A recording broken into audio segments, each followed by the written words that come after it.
trap stands empty amongst the reeds. No insect sounds or movement around.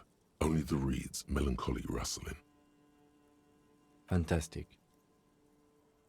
The locusts, dazed from being transported, slowly begin to acclimate to their new surroundings. They're not really going to get the chance to get comfortable here.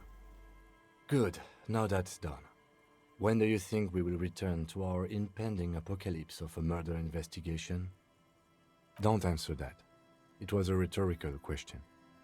He doesn't want to, but if there is one more cryptozoological runaround, he must force the investigation back on track.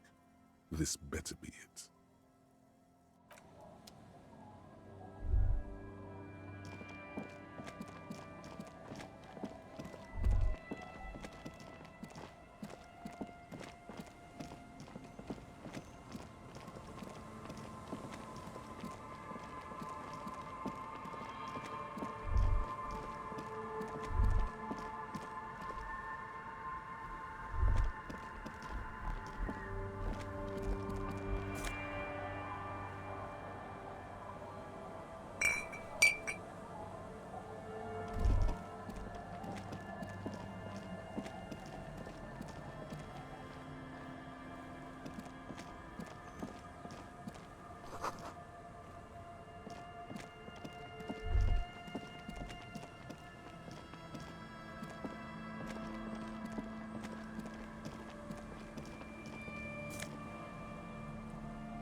The bullet is safely sealed away in a plastic bag bearing the RCM stamp. Kim has filled out the label on the bag with the item number, case number, and date and location the bullet was found. The squashed bullet has some sharp edges where the jacket has split open. It feels cold, even through the bag. You wouldn't ordinarily have cause to handle jacketed bullets. The citizens' militia uses cast bullets only. Little pebbles of metal loaded from the muzzle, usually in a cartridge.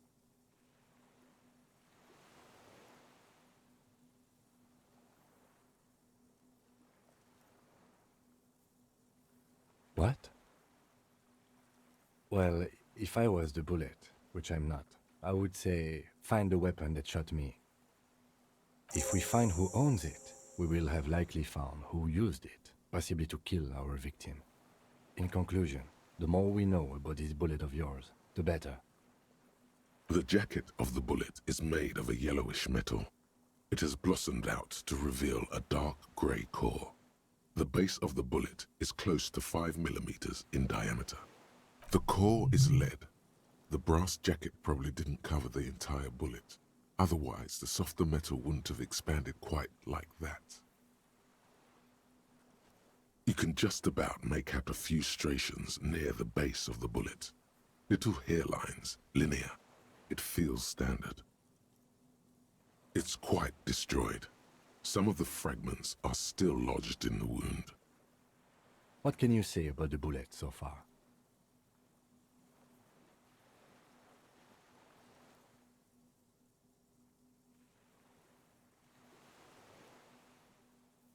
Okay. Jacketed means it would have been shot from a military-grade breech-loading rifle, and not from a muzzle-loader like those typically found on the streets of Revachol West. We were right. This came from a serious weapon. Highly unusual. The people of Revachol haven't carried breech-loading weapons like this for nearly half a century. Even the RCM uses ordinary unjacketed conical bullets. This is strange. Very strange. I like this, officer. Strange means unique. Unique means incriminating. We need to find the gun that shot it.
The remaining windows rattle from a strong gust of wind.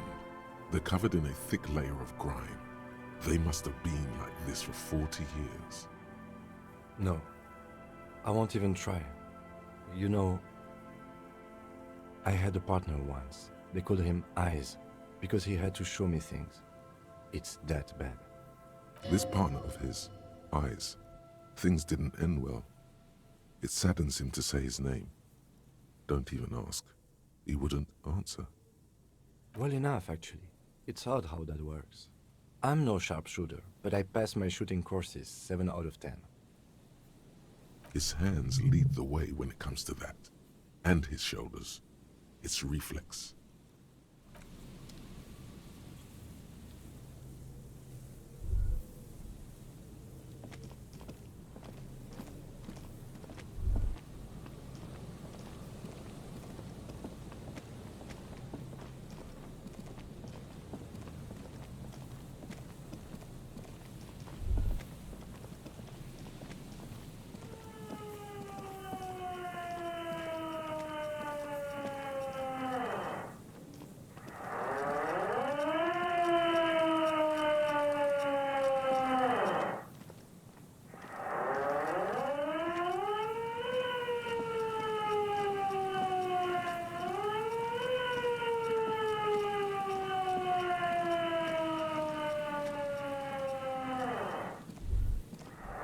Yes?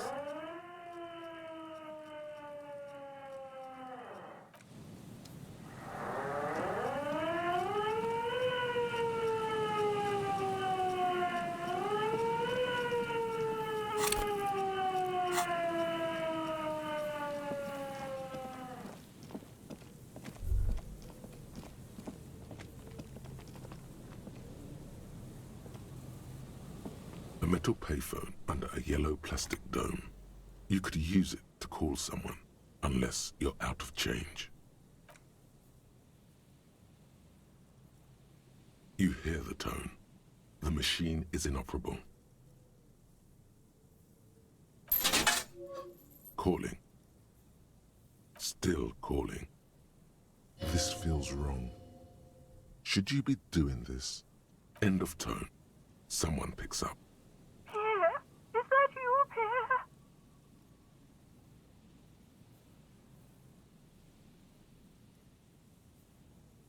Do you have any news about Pierre? What a pity. I'm afraid I won't be coming to the funeral. Then, chrysanthemum. Her voice is drowned in white noise. Sounds like waves washing a beach, growing in volume until the call suddenly disconnects. You get a sinking feeling. It makes you look if Lieutenant Kitsuragi overheard you. To your relief, he did not.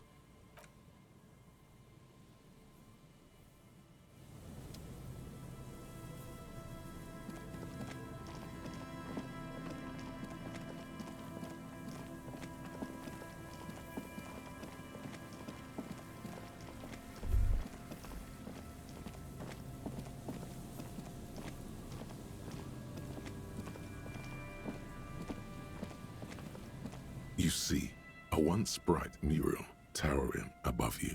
The signage has peeled off over the years, but you can still make out Feld Electrical R&D. A slogan used to intertwine with the loops a long time ago. Now only a shadow of peeled letters remains. It says, "Tomorrow is just a whisper away." Looks like tomorrow never came.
That patch of reeds over there, it's a great place to hide something. Kind of out of the way, being so close to the water. You don't have a reason to. Yet. Nothing. Just a hunch.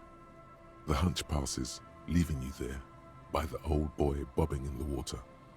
Time to go.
You're not sure about the melody, but it might be South Samaran, possibly Sigayan, also known as the apricot Sujunti.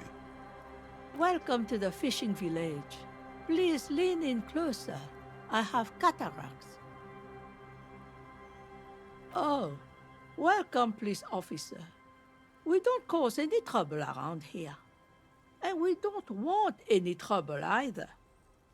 We are not here to cause any trouble, madame. Oh, of course. Last time we saw you around here was 12 years ago. You also came to take care of trouble then. Wish you did. But still, in Martinez, you're considered an ill omen.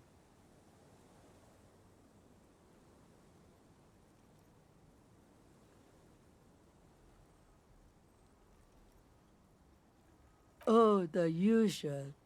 Dark tidings. Black hound.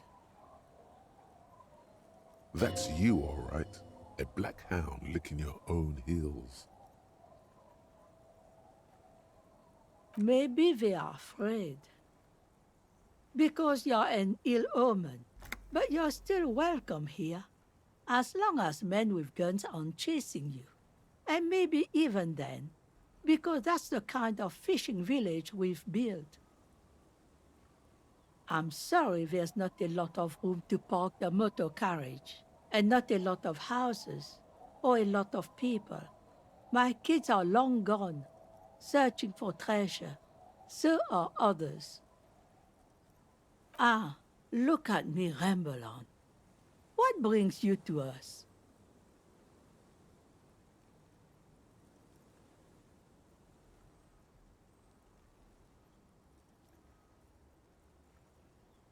Me? No one. Just an old washerwoman. Mother called me Isabel, if that's what you're asking. And my married name is Sadie. Now it's your turn, Mr. Quite a handle you got there. So many titles.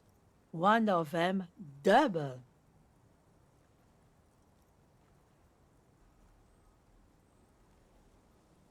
Not much.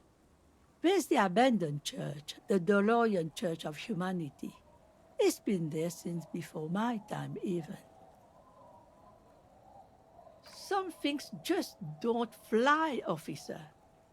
Look around. Who'd go to church here? They built it 300 years ago. Must have been nicer then. So, they don't hold services there anymore? The Ecclesiastes?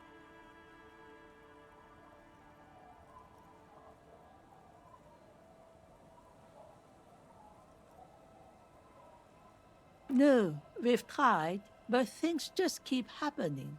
Crime, accidents, other things. The place never stays open. It's a pity. It used to be such a nice church.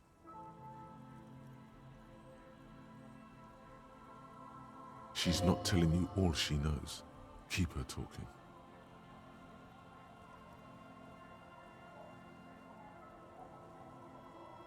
Well, there's that music. Music from across the sea. It started a few days ago, and now it's blasting even through the night.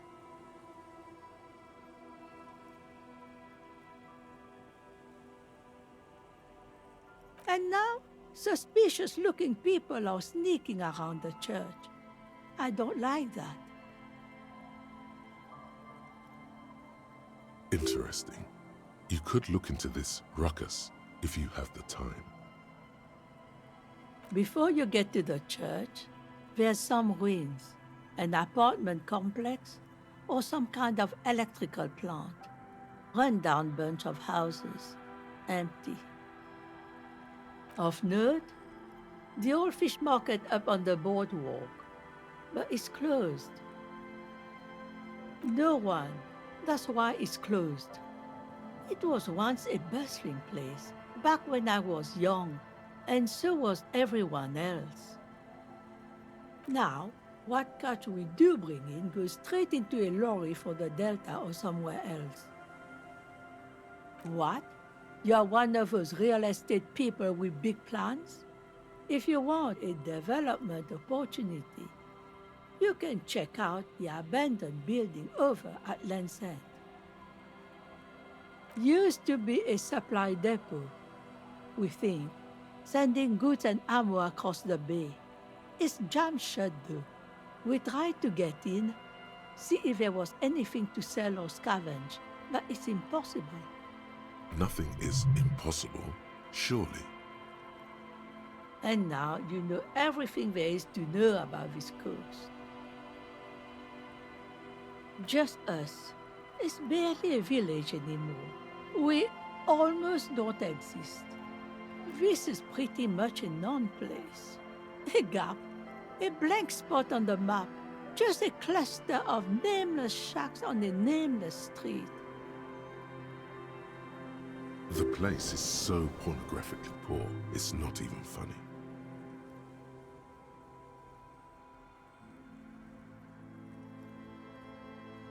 The lack of wealth is the one thing we've got in abundance. Riddles fits with the general ambiance here.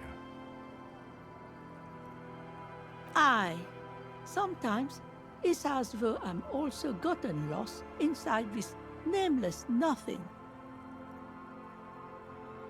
Oh, it seems to be a common theme these days.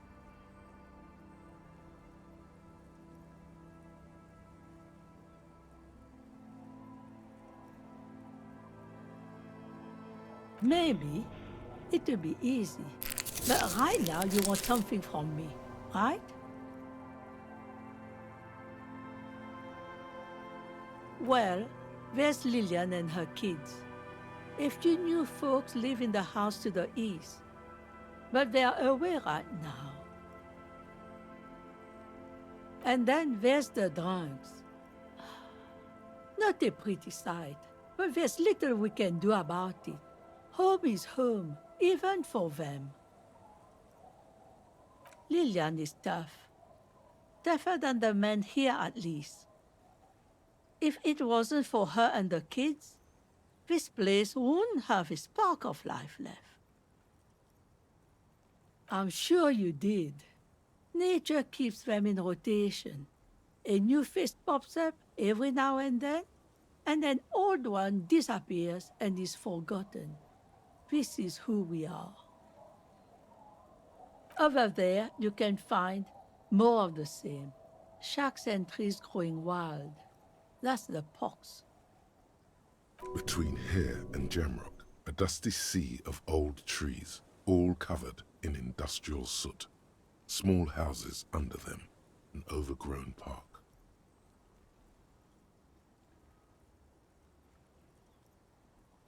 An old military hospital and its surroundings. Or it used to be. during the time of the suzerain. After the war, it was turned into a goodwill hospital for shell-shock veterans and folks looking for some quiet in the old sanatorium gardens. Now the area is crisscrossed with nameless streets and makeshift cinder block houses, shacks as far as the eye can see.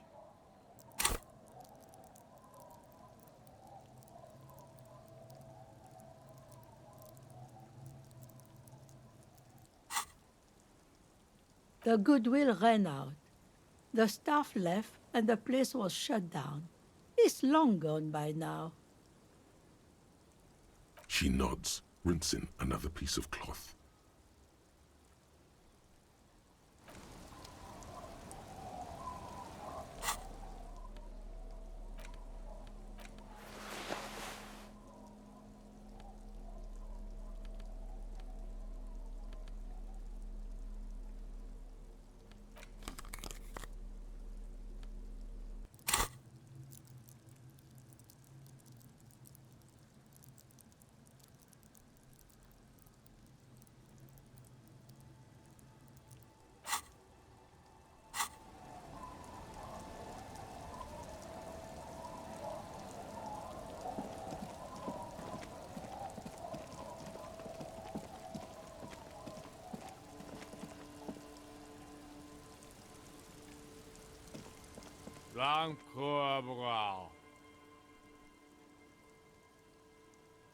The noxious odor emanating from the drunken man is strong and familiar.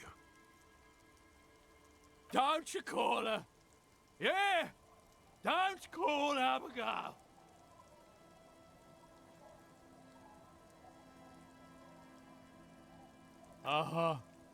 Abigail. Don't you fucking call Abigail. Don't you fucking call her! Hear me? Abigail? He snorts and beckons you to lean in closer. He waves his hand as if shooing you away, all the while murmuring something indecipherable. Don't call Abigail.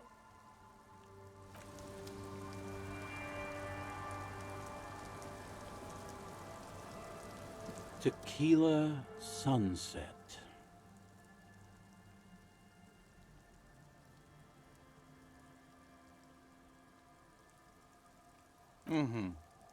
Let me take a sip to moisten up my chords. Tequila Sunset rolled into Martinez last Friday. And by Tequila Sunset, I mean you, the man, the myth. Hey, let's not jump ahead of ourselves. This is your story. Stop interrupting. You got here on Friday to solve a case, hoping to be the early bird who gets the worm. And by the worm, I mean the buzz. Because as far as I know, all you did was get piss drunk. Word on the street is you went around the local hostel telling people that you're a police officer, and that it would be really fucked up if you shot yourself in the head, right in front of them. That's pretty high concept, if you ask me. It is.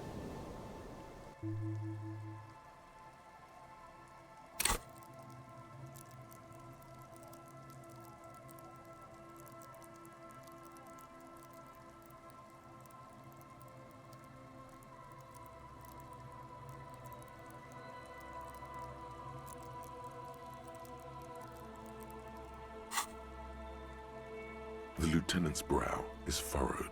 He's listening as casually as he can.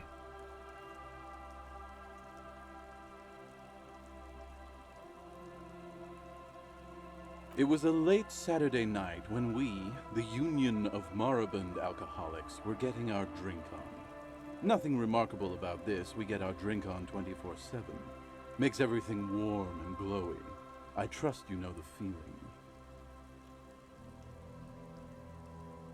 One moment we hear the sound of a motor carriage revving up somewhere on the plaza, followed by a series of dings and bangs. Do you remember the sound of wood cracking? The billboard? Naturally, loud noises pique the interest of anybody owning a pair of ears. That's just the reality we're in.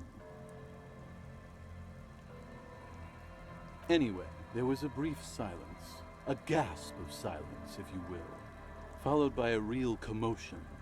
We heard the carriage careening towards the coast at top speed. Sounded like someone jumped the canal. We grabbed our brewskis and rushed to the jetty. Never underestimate the speed of an alcoholic. 3 men are standing on a wooden platform extending out from the shore of a dilapidated fishing village, their cheeks red, spirits high, beers in hand, eyes glazed over. What we saw was a sight to behold. A beat-up police carriage containing you. Right there on the beach. You revved the engine and screamed at the top of your lungs. "The time hath come!" So, naturally, being the curious cat I am, I asked what time hath come, to which you replied, "The time hath come for tequila sunset, the end of all things!"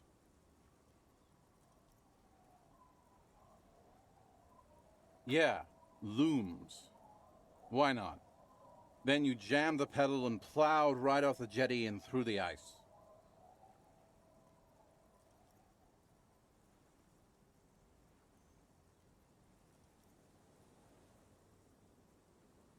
Your hands cramp on the steering levers. We ran towards the ice whilst you crawled your way out, miraculously unhurt, covered in seaweed and shit, like some kind of sea monster. When we finally got there, you were sitting on the beach crying. You said that your badge and uniform were in the car. It was too late to get in there, though. The carriage had sunk too deep. Recognizing a brother in need, we offered our condolences and invited you to party with us, which you naturally agreed to. We asked about the whole tequila sunset thing, and you told us it was your name now and insisted that we all call you that from then on. Yeah, I agree. Hours. It was an all-night drink-a-thon. Then, at some point, I think it was Sunday morning, you got belligerent and wanted to talk about Revacholian women.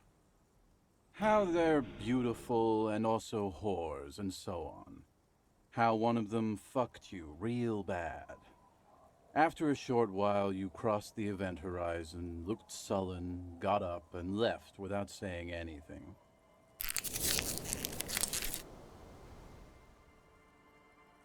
Wow, that's quite a story.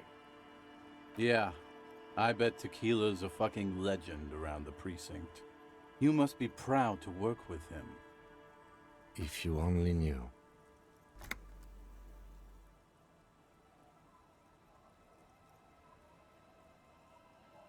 You were pretty vague about it, but you kept saying you got fucked real hard, and that we've all been fucked too. No one's fucked me. I do the fucking around here. Abigail! It seemed pretty painful, to be honest with you. If I had to guess, I'd say you're still working through some shit.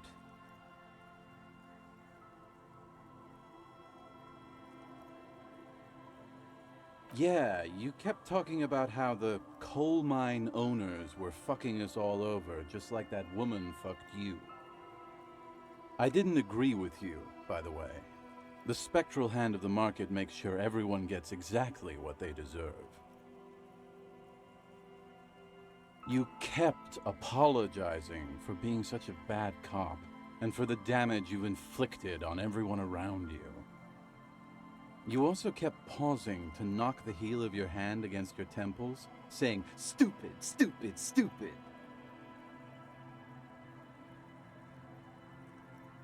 You told us that they were a bunch of fucking losers whose main interest was cramping your style. It's more like you were cramping theirs. No specifics, though. It was more about you that night. You were the star of the show. Beside your gun and your badge, you said something about your hope or heart or something. To be honest, the details are a little hazy. In retrospect, I guess you lost your motor carriage too? That's a big one. Yeah, you said it was no biggie and that you'd solve it in no time. And that you didn't need anyone to do it. You're doing it solo now.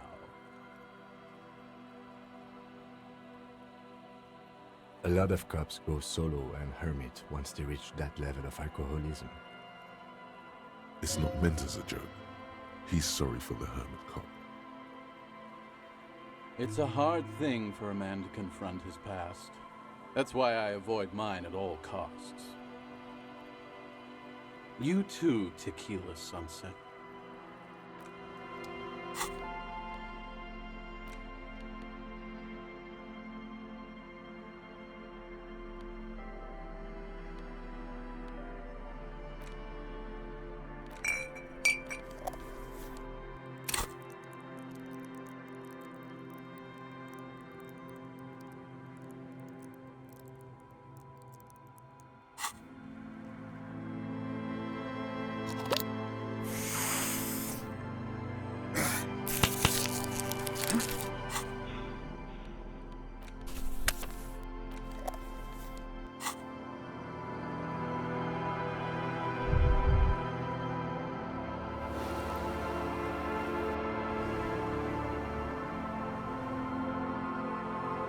Tequila Sunset.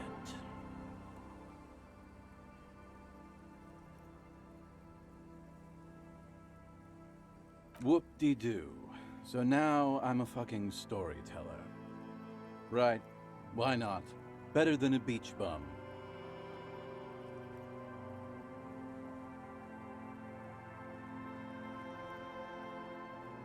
It depends, really. Are you willing to help me out? You might get scammed here. Booze. Did you already forget our party? The thing I relayed to you earlier. So, have you got anything for good old idiot Doom Spiral? A bottle for a story. Seems fair to me. No. Contrary to popular belief, I enjoy being alive.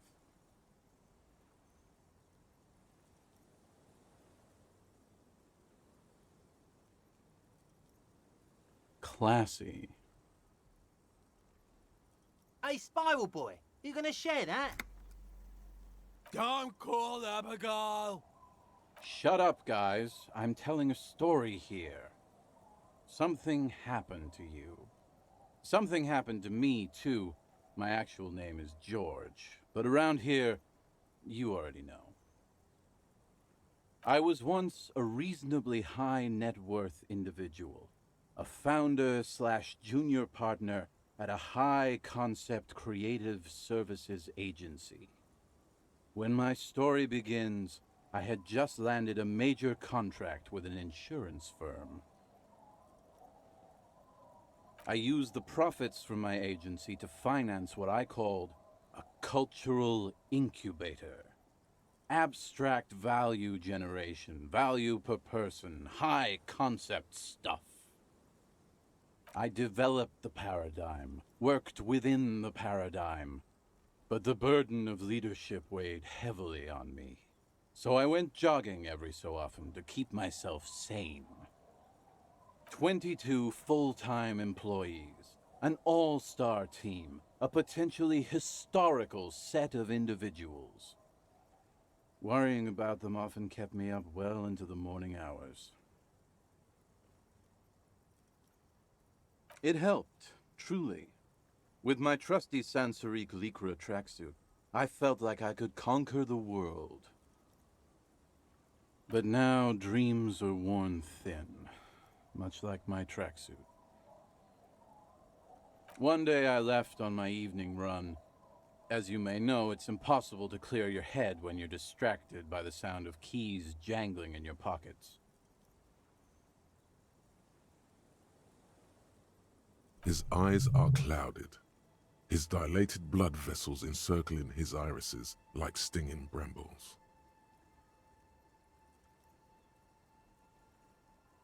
His eyes are your eyes. So I removed the keyring and put the keys for the front gate and the apartment into different pockets to stop the jangling, you see? At least, that was the plan. I was halfway done with my usual lap when it started to rain.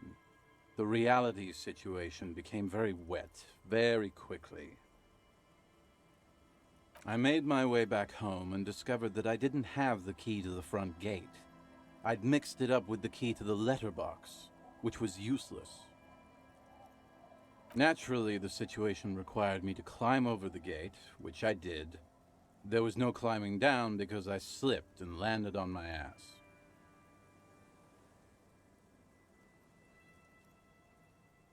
No, you don't.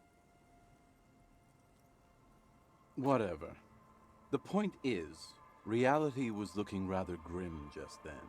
Me lying on my ass in a mud pit in the middle of a heavy shower. But when life knocked me down, I always got up.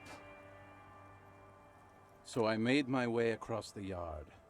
Standing in front of my apartment door, fumbling with my pockets, I realized that I'd also forgotten my apartment key. I rang my neighbors' buzzers. It was late, and most of them didn't even answer. Those who did assumed I was trying to sell them something and hung up before I could even explain the situation. People are naturally wary of ad men, you see. One moment someone chats you up, 5 minutes later you've bought a box of edible lingerie and a strap-on. I don't begrudge them, especially since I was known to be one of the best. Heavy is the head that wears the crown. Just then, I experienced a moment of clarity. I still had the key to my office. I could wait out the storm there. But when I reached my office, I remembered that I'd asked one of my producers to change the locks that day. And since I hired only the best, he'd already done it, and I couldn't get in. Anyway, long story short, life spiraled out of control. I haven't gotten into my apartment for years, and my girlfriend left me because she didn't want to date a homeless man. The company, well, you see where I'm going with this. So, now you've heard my tragic tale. What do you think? Like nothing you've ever heard, huh?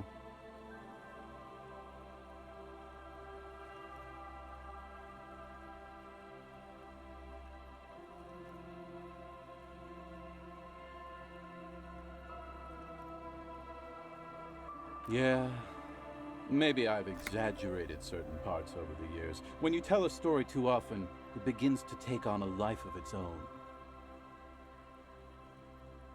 But what matters is that it's true to my subjective experience. Anyway, that was all the story one bottle gets you. Almost empty, this one. Truly, he has the soul of an artist.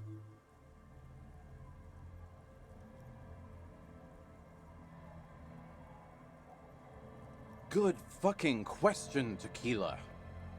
If I knew the answer, you think I'd be hanging out on a beach in this formerly premium but now extremely dirty two-piece lycra tracksuit? I used to own my reality situation. My business buddies and I had our own creative services agency. I had a nice apartment, an even nicer piece of ass, but somehow it all got away from me. Now I can't hang on to anything. Just last week I stole this nice new jacket, but then I lost it too.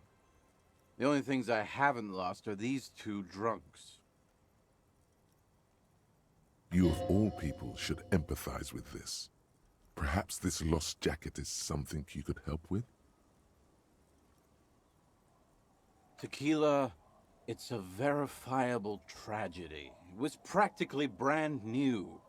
Sure, it didn't really go with my lycra threads, but it did itch a lot less.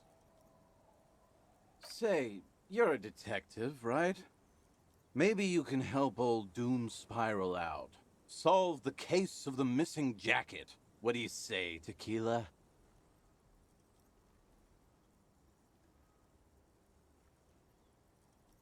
Yeah, exactly. You're here to serve, right?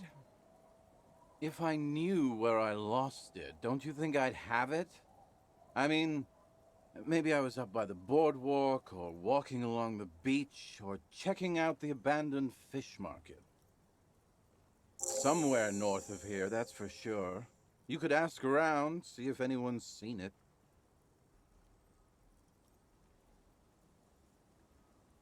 My agency, man. The Boom Boom Room. Our concept was combining high art with the lowest forms of marketing. The color red, breasts, and oil painting. I convinced my partners to reinvest some of our profits in an even more high-concept cultural incubator called Thin Air. The artists were happy, the clients were happy.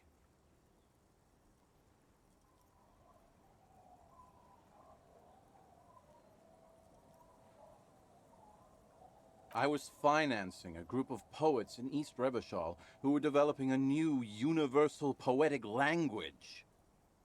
But then it all went to shit.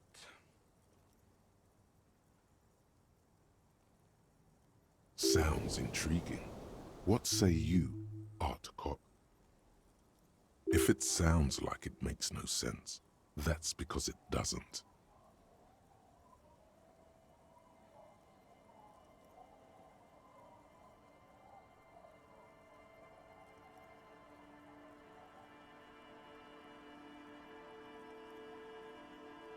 Well, you know, sex sells. That's the first rule of advertising.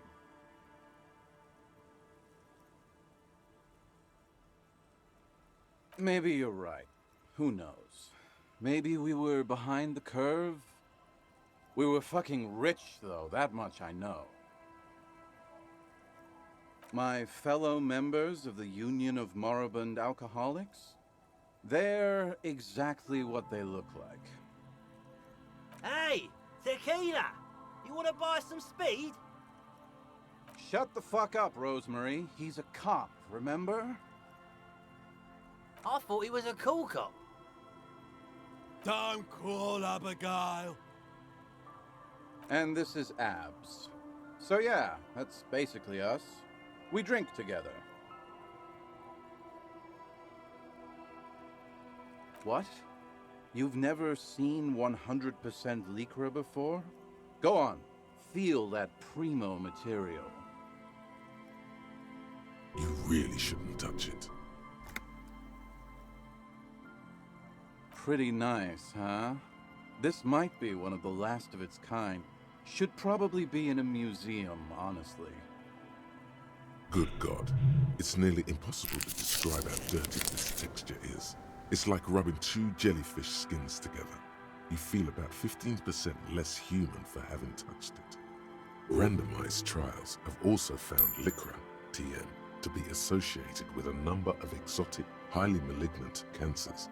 So you also have that to look forward to. And then there's the smell. But you don't even want to think about that. Wow, you're lucky. He never lets me feel it. That's because your paws are fucking filthy, Rosie. We're right next to the bay. You could wash them any time. I'm all ears, Tequila. Ah, Tequila. I knew you'd come through. That's fucking great, man. Let me see. What? This isn't my jacket. My jacket was beautiful. This is fucking filthy. What am I supposed to do with this? I'm not taking a disgusting pile of polo rags. I may be in an irrecoverably decaying orbit, but I've still got standards. Either bring it back the way it was before, or find a dumpster to burn it in. You know, despite the guano, it looks like the jacket itself is stain resistant. It may just need a good scrubbing.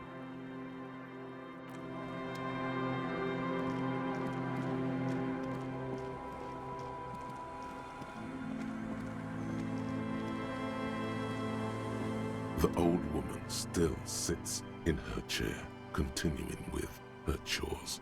As she does so, she quietly hums to herself. The buzz of electric lights blends together with the slow rumble of the ocean waves at night. There's a gap where the name of that song should be. You should ask her about it right now. Yes, I can't really sleep anymore. Only a few hours a night. It happens when you grow older. My suggestion is, don't. Don't grow any older than you already are. That's old enough. What's troubling your mind? A lullaby my mother used to sing. I sang it to my kids too. It's an old Samaran children's song. Surrender to the night. That's kind of grim for a children's song, even if it is a lullaby.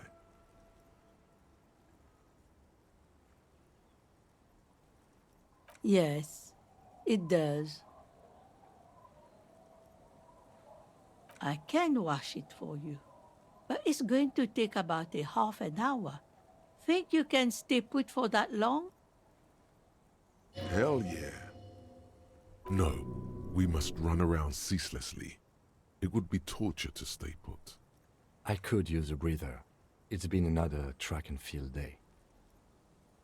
Well, hand it over then, and I'll see what I can do. Must say, I'm proud of this one. It's pretty nice underneath all that filth. I hope you take better care of it than its last owner.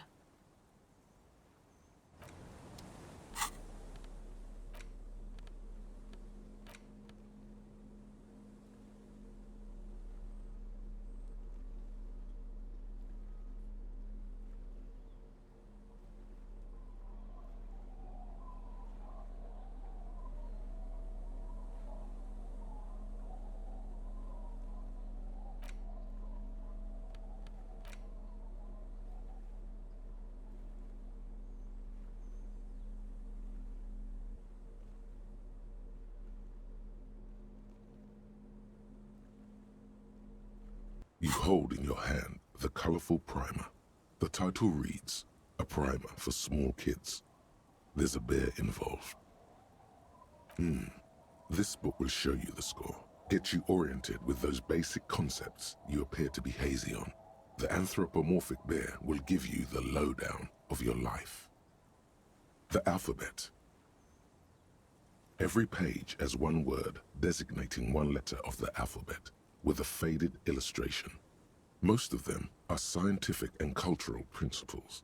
It goes as follows. A is for azimuth. B is for Boreas. C is for cosine. D is for diamite. E is for ellipse. F is for phlogiston. G is for gamete. H is for homeboy. I is for econ. J is for Eura. K is for collapse. L is for laudanum. M is for myriad. N is for nadir. O is for aureole. P is for perihelion. Q is for quasar. R is for rhododendron. S is for sinus. T is for tricolor. U is for ultra. V is for vector. W is for Wahrheit. X is for xylophone. Y is for Ustava. Z is for Zenith. That's it. You know the alphabet now.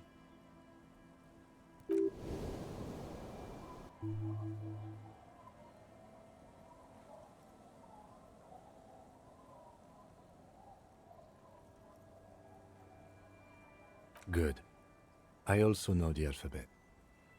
It is a very useful skill to have, he thinks, for all sorts of life activities like reading and...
Hi again, gendarme. Bye-bye, gendarme.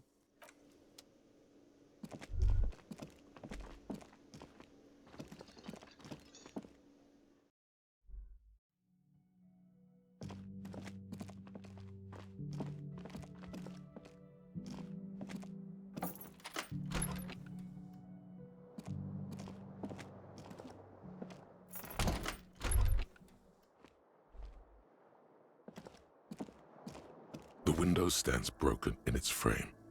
Cold wind blows in.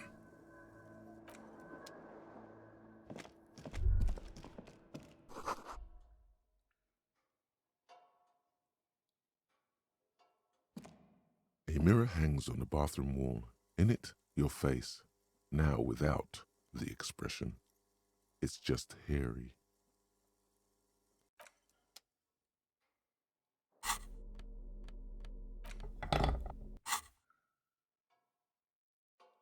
A mirror hangs on the bathroom wall. In it, your face. Now without the expression. It's just hairy. The chain cutters slip out of your hands as you attempt to twist the faucet into place. Well, you know one thing for sure. You've probably never been a plumber.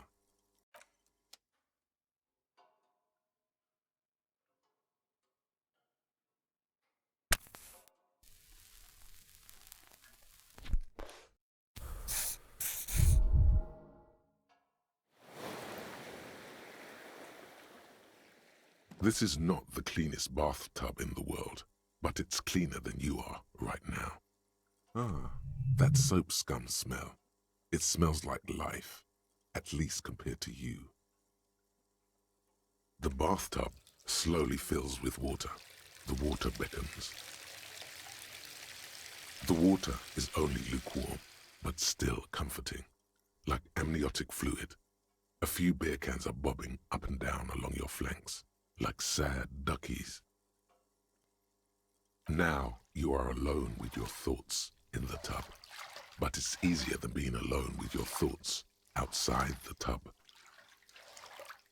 You see the corpse. You can still smell the cadaver on you. It's going to take more than one bath to get rid of that stench. Then, houses along a narrow street, a video rental, darkness on the planet's curvature. The waterline recedes as you stand. You are cold now. Your clothes stick to your still moist skin.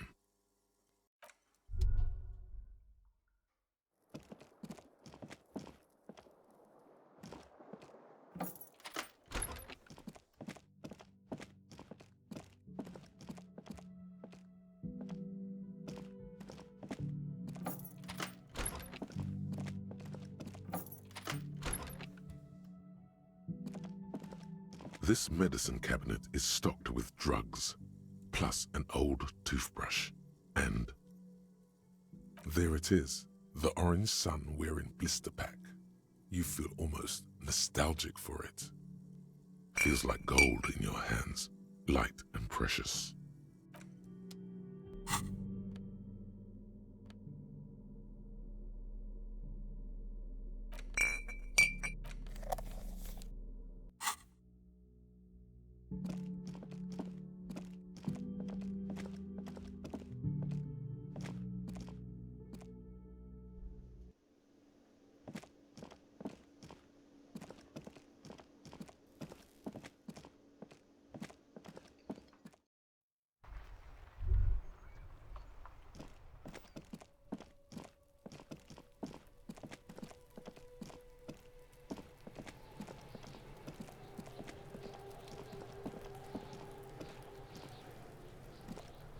The man is decomposing visibly now. Every hour, he looks less like a creature and more like a pile of intestines. The body is reluctant to let go of the boots, as though it were its last bit of dignity. You're going to need to summon all your strength for this undertaking. Whoa! Kuno's little sneak pig's back for the booty. Yeah, fuck it to pieces for us, liar cop. It's not completely useless. You're able to reveal a little more of the putrid polymer sock beneath the boot.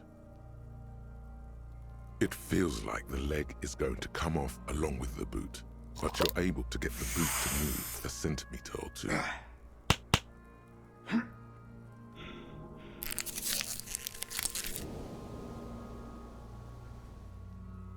Just relax. This is easy. This is happening. See? The corpse doesn't care if you try to take his boots. He doesn't need them. He's probably glad to get rid of them.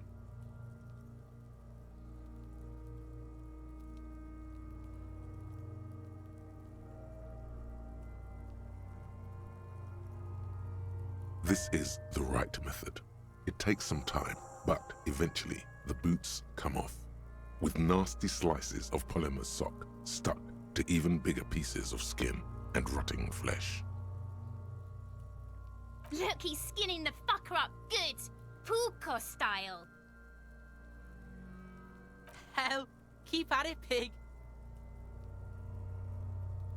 The legs look like they've been clawed at by wild animals. As for the boots, you can't possibly do anything with them until you've cleaned and disinfected them thoroughly. Yes, these absolutely need to be washed before. The stink is incredible. Didn't the Whirling have a kitchen?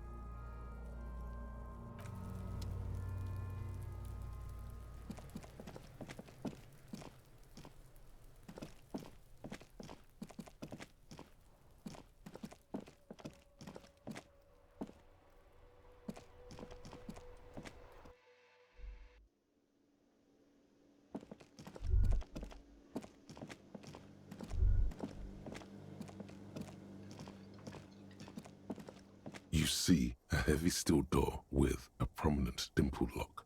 It's painted blue. This industrial gas-powered stove has been used to prepare food for many hungry hostel guests. There are several pots and pans on hand.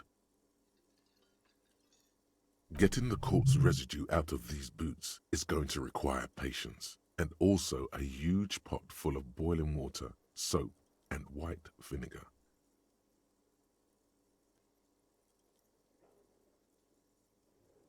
There is a variety of soaps and bleaches in the cabinet to the left of the stove. There is also a bottle of white vinegar in the cabinet next to the fridge. This is going to take the hard stuff too. Use as much as you can. It's bad with those boots. Don't be stingy now.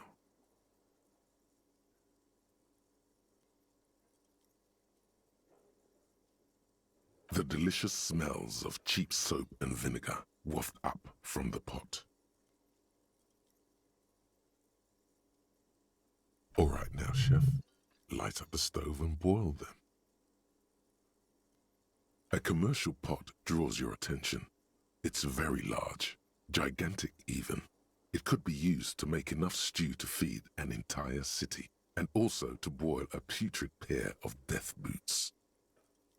Far away, in the darkness of a makeshift morgue behind Station 41's Lazarus, Dr. Nix Gottlieb cuts into the cold, dead feet of a murder victim. The veins are oddly black. He suspects a neurotoxin. The strong smell of vinegar forces you to step away from the pot. The water slowly comes to a boil. Strips of polymer fabric and human tissue separate from the lining of the boots. They float to the bubbling surface.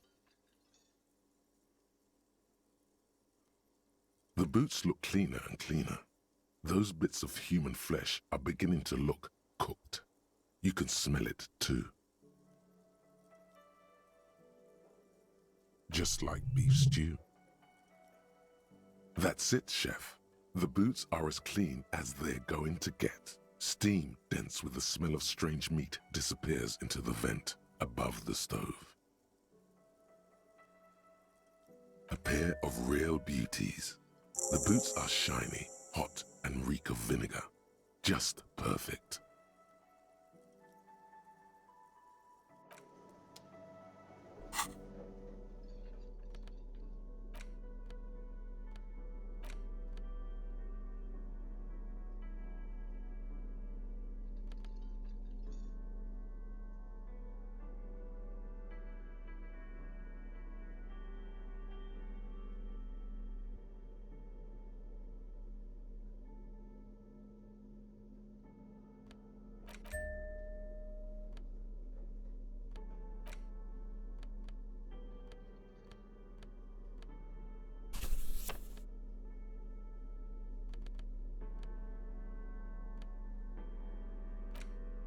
The bullet is still safely sealed away in a plastic bag bearing the RCM stamp.